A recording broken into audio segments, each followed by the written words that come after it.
Hey everyone, and welcome to my review of The Surge, the newest game from Deck 13, the developers of Lords of the Fallen. I personally enjoyed Lords of the Fallen, but the major criticism of the game was that it felt like Dark Souls light. I honestly can't disagree with that statement. With their newest game, The Surge, they decided they would take their foray into a more sci-fi world. Was this change for the better? That's the question. You play as Warren. At the beginning, he's confined to a wheelchair until he hears of a job opportunity with Creo, a company that is at the forefront in neural research. He gets an implant that lets him walk again and is outfitted with a rig. It is basically an exosuit that allows him to do extra work. During the process, a massive surge happens and, well, for the lack of a better way to describe it, shit hits the fan. I can't really talk much more about the story without going into spoiler territory, and the story is actually quite interesting. Rather than take the extremely cryptic style of storytelling like Dark Souls, The Surge actually showcases much more of its story through the game. Audio logs and emails are a big part in learning the story. You are also guided by a doctor who is leading you deeper and deeper into the Creo facility. There are also characters to rescue and interact with throughout the world. These characters usually give you some good rewards like crafting ingredients, so saving them is definitely worthwhile. All in all, I really enjoyed the sci-fi atmosphere quite a bit. It was quite refreshing to get away from the dark medieval type of games that generally are the setting of these style of action RPGs. I'll get this out of the way right now. The combat does have similarities to Dark Souls, but it also is quite different at the same time. You have the usual health, stamina, and energy meters, but the energy meter functions differently here. It builds up as you attack and can be used to fuel your abilities. Things like a drone or elemental weapon attacks are a go-to for this. Another major difference is the fact that continually blocking actually drains stamina, so the tactic of block as soon as you see an enemy can really backfire here. This led me to not relying on blocking at all. I tended to dodge more than anything. The weapons feel good to use, and they all have different combos.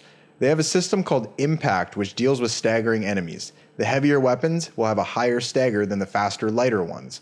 This lets you stagger or stun enemies as well as knock them airborne for a brief moment, but this also works against you. You have your own impact rating that determines how easy it is for enemies to stagger or knock you airborne. If you get knocked airborne, you might as well just accept death. In order to get higher impact ratings or defenses in the game, you attach parts or gear to your rig. This basically acts like armor, but think of it more as a power loader from Alien. You get to decide what pieces you want, and you can mix and match all you want provided your power core can handle it.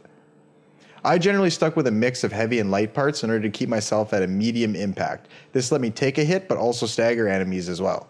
Each individual part is upgraded up to 4 times. One of the best aspects for me was how you actually acquire ingredients for upgrading. You do this by violently slicing limbs off in order to pick up wrecked parts from enemies, then disassemble them at the crafting station. Using the right analog stick, you can target specific parts of the enemy's bodies and build up energy to execute them and take their parts. This can be difficult though, because the parts you want to cut are always armored, so the enemy will take less damage and be less prone to stagger than if you target a non-armored part. The level designs are pretty great as well. They are maze-like and offer tons of different paths. Usually you can unlock shortcuts back to the main hub that make travel much easier. The bosses are great. They're all a joy to fight and probably one of the best parts of the game. This, however, leads to my only real negative about the game. The single enemies are way too difficult. It isn't uncommon to get one-shot or two-shot by regular enemies roaming around. It's a little bit ridiculous and can lead to some unneeded frustration, especially when the mobs come in 4 or 5 enemies at a time. This leads you to have to pull the enemies out like you were playing an MMO, trying to fight mobs one at a time. It gets a little better as you go, but the second and third area are unforgiving and will punish even the slightest mistake instantly. The graphics are top notch and really sells the sci-fi settings. The design of all the gear looks great and something practical that would actually be useful in work. I really enjoyed all of it. The music is great for what's there, as well as the sound effects. I especially love the noise your suit makes as you walk. It has all the gears moving and sounds great. It is an awesome touch. I really enjoyed this one. I had a blast playing this sci-fi Souls-like game. The game did have some unneeded frustration with too strong of regular enemies, but that is just a minor thing in an otherwise great game that will give you some great gameplay and a good amount of playtime. The Surge gets an 8 out of 10 from me. Well, that was my review of The Surge. Hope you guys enjoyed. If you did, leave a like, comment, subscribe, and I will see you all in the next episode. Later.